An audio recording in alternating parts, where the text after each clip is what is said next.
कल मैंने real way में पाई की जीसी वैल्यू की यूटिलिटी की बात की, इसके मैकेनिज्म की बात की, इसकी स्टेबिलिटी की बात की और आपने इस पे बहुत अच्छा रिस्पांस किया। तो अब मैं उसको नेक्स्ट लेके चल रहा हूँ कि अब नेक्स्ट यहाँ पे क्या होगा। हमने स्टेबिलिटी को देख लिया, हमने बर्निंग के प्रोसेस को देख लिया, हमने इसकी मेंटेनेंस को देख लिया। ये सारी चीज़ें देखने के बाद हम यहाँ पे जीसी वैल्यू को किस मॉडल के तहत लागू करेंगे, किस मॉडल के तहत इसको एग्जीक्यूट करेंगे, ये सब कुछ आज के वीडियो में शेयर करूँगा। जानने के लिए आइए मेरे साथ वीडियो की तरफ।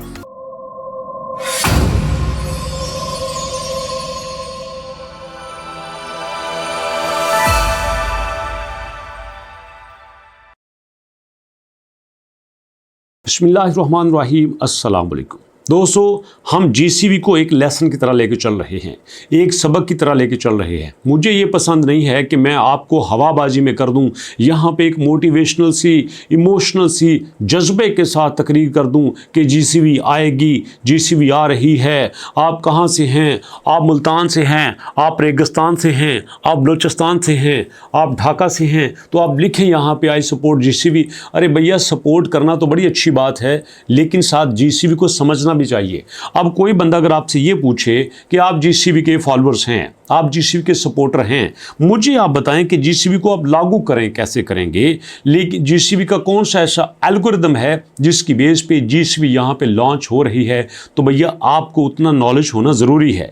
इमोशंस अपनी जगह पे ठीक हैं, आपकी यहाँ पे जो पेशेंस है, जो लॉयल्टी है, वो अपनी जगह पे बहुत अच्छी है, लेकिन टेक्निकली भी तो आपके पास नॉलेज होना चाहिए ना। तो भैया यहाँ पे देखिएगा, Pi network GCB report and algorithmic model है इसका, कि नवंबर 8 2025 को पाई नेटवर्क ने रिलीज़ किया था एक टेक्निकल रिपोर्ट। पाई ने एक टेक्निकल रिपोर्ट की थी जिसमें जीसीबी को जो है वो मुकम्मल एक्सप्लेन किया गया था, उसका मैकेनिज्म बताया गया था। और ये जो रिपोर्ट की आउटलाइन है, ये बताती है कि how system use 4 primary data layers, किस तरह से ये जो हमारा सिस्टम है 4 तरह की प्राइमरी लेयर्स को यूज़ करेगा और उसके बाद जो है ऑन चेन ट्रांजैक्शन डाटा के ऊपर इसका फोकस होगा। अब देखो ना, जब भी कोई गाड़ी होती है, कोई मोबाइल होता है, कोई मशीन होती है, उसके अंदर एक की पॉइंट होता है जिसकी बेस पे वो चलता है और उसके बगैर वो नहीं चल सकता। अब आपको एग्जांपल देता हूं कि हमारे पास फर्ज करो कंप्यूटर है।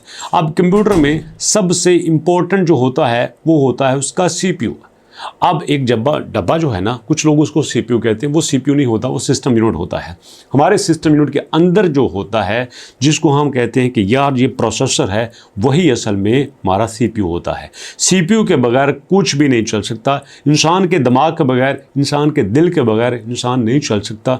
बिल्कुल उसी तरह से आपका जो जीसीबी है, उसका जो मेन फोकस है वो डाटा की ट्रांजैक्शंस के ऊपर होगा। This approach aim to keep pi value stable without being influenced by external market influential. ये बड़ा इंपॉर्टेंट है। ये मैं लाइन दोबारा पढ़ूंगा, शायद मैंने सही तरह से ना पढ़ी हो, आपको समझ ना आई हो। ये लाइन आपको अपनी डायरी पे लिखनी चाहिए कि this approach aims to keep pi value stable. अब इसका मकसद ये है कि पाई की वैल्यू को स्टेबल रखा जाए without being influenced by external market fluctuations. हमने ये जो करना है, ये मार्केट के बाहर के खातों से मुतासर हुए बगैर करना है। अब मिसाल आपको देता हूं, 2-3 दिन पहले अमेरिका ने वेनेजुएला के ऊपर अटैक किया था। उनके सदर और उनकी वाइफ को वहां से उठा के अपने मुल्क में ले आए थे। 1-2 दिन पहले जो है वो उनकी पेशी भी हुई थी, उनकी आंखों के ऊपर पट्टियां बंधी हुई थी। 2 लोग उनको लेके चल रहे थे, वो अदालत में पेश हुए और उनकी पेशी के ऊपर कुछ सवालात हुए। तो इस वजह से पूरी दुनिया में जो है वो कुछ हलचल मची हुई थी। क्रिप्टो डाउन चल रही थी, लोग परेशान थे, इन्वेस्टमेंट करने से डर रहे थे। लेकिन जैसे ही मामला स्टेबल हुए, प्राइस थोड़ी सी ऊपर जानी शुरू होगी। अगर आप आज की डेट में थोड़ा सा आप बिटकॉइन को, आप इथेरियम को, आप एक्सआरपी को, आप बीएनबी को सर्च करो, तो आपका जो बिटकॉइन है वो 86-87 हज़ार पे जा रहा था, एकदम से 92 हज़ार पे आ गया। आपका जो एक्सआरपी है वो 1.8 पे चल रहा था, वो 2.23 पे आ गया। आपका जो बीएनबी है वो 860 पे था, वो 904 पे आ गया। आपका इथेरियम जो है वो $2900 पे था, वो $3200 पे आ गया। तो इस तरह से हर कॉइन ने जो आपके एक्सटर्नल फ्लक्चुएशंस है, एक्सटर्नल जो आपके हालात हैं, उनकी वजह से वो डंप और पंप होते रहते हैं। यहाँ पे वो कह रहे हैं कि नहीं, हम अपने जो पाई कॉइन है उसकी जीसी वैल्यू को इस तरह से मैनेज करेंगे कि उसमें पंपिंग और डंपिंग का कोई इशू ना रहे। अगर हम पंपिंग और डंपिंग के चक्कर से निकलेंगे तो भैया हम चल सकेंगे। हम कहते हैं कि इसकी वैल्यू बिल्कुल स्टेबल होनी चाहिए। हर बंदे को पता है कि पाई की वैल्यू जीसीवी है। अब यहाँ पे सवाल ये बनता है कि आपका मॉडल कैसा होगा जिसमें जीसीवी वैल्यू पूरी आज़ादी से चल रही होगी। अब एक जगह पे जंग लग जाती है, एक जगह पे सदर चेंज हो जाता है, नया सदर आ जाता है, मुजाहरे हो जाते हैं, वहाँ पे प्रोटेस्ट होते हैं, तो ये सारी चीज़ें आपके कॉइन की वैल्यू के ऊपर असर नहीं करनी चाहिए। हम ये चाहते हैं कि हमारा पाई इन सारी चीज़ों से आज़ाद हो। अब उसके बाद नेक्स्ट क्या है कि जनाब अली यहाँ पे the GCV system rely on the automatic market maker. जो जीसीवी है AMM के ऊपर लाइज कर रहा है as a main data source providing the highest trust weight for pi to USDC swaps. हम ये चाहते हैं कि पाई को सिर्फ USDC के साथ स्वैप किया जाए। अगर दोस्तों आप यहाँ पे देखें तो हमारे पास जो बेशुमार ऐसे कॉइन हैं जो कि इस वक्त USD के साथ चल रहे हैं, USDT भी है, USDC भी है, USDE भी है, इस तरह से ये सारे चल रहे हैं। तो हम ये मानते हैं कि हमारी जो जीसी वैल्यू है वो सिर्फ USDC के साथ चले, बाकी खसमान खाए, बाकी जहाँ मर्जी जाए, हमें उसकी परवाह नहीं है। तो ये सारी चीज़ें मैं आपको प्रूफ के साथ दिखा के साथ साथ चल रहा हूँ।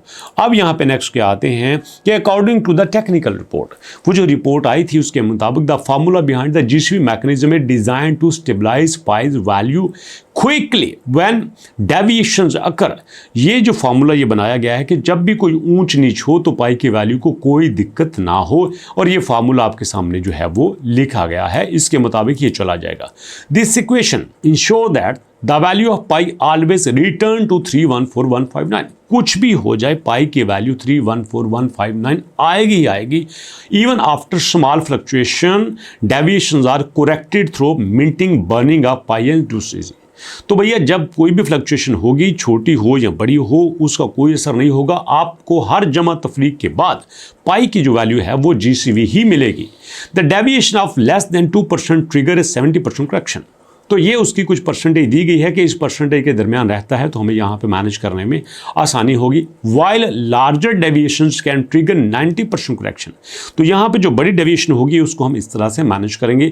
ये सारी चीज़ें आपको साथ साथ दिखा रहे हैं। आप सोच रहे होंगे कि मैं कैसी टेक्निकल बातें कर रहा हूँ, मैं कैसी खुश्क बातें कर रहा हूँ, मैं वो बातें क्यों नहीं करता जो आपको सुनने में अच्छी लगे। दोस्तों मैं यहाँ पर आपको एजुकेट करना चाहता हूँ, ना कि मैं आपकी में हवाबाजी करना चाहता हूँ। मैं चाहता हूँ कि आज से 6 महीने बाद, साल बाद, 4 महीने बाद जब भी आपकी जीसी वैल्यू लॉन्च होती है तो उसमें आपको सबसे ज़्यादा इस बात की तसल्ली हो कि हाँ यार, हम जीसीबी जो है वो हवा में पकड़ के नहीं लेके आए, हमने उस पर मेहनत की है। और मैं सिर्फ ये चाहता हूँ कि उस मेहनत में हमारा हिस्सा भी शामिल हो, हम भी कल को कह सके कि हाँ यार हमने इस पर मेहनत की है और हम यहाँ पे आपको सपोर्ट करने वाले हैं। तो मुझे बताइए दोस्तों, इस वीडियो से में आपने क्या सीखा? आपको लगा कि वाकई यार कुछ मैं ऐसी चीज़ें आपके साथ शेयर कर रहा हूँ जो जेन्युइनली आपके काम की हैं और आपके नॉलेज में इजाफा करती हैं और आपके हौसले को बुलंद करती हैं? अपने फीडबैक ज़रूर शेयर कीजिएगा। मुलाकात करेंगे नेक्स्ट वीडियो में, तब तक के लिए अल्लाह की अमान।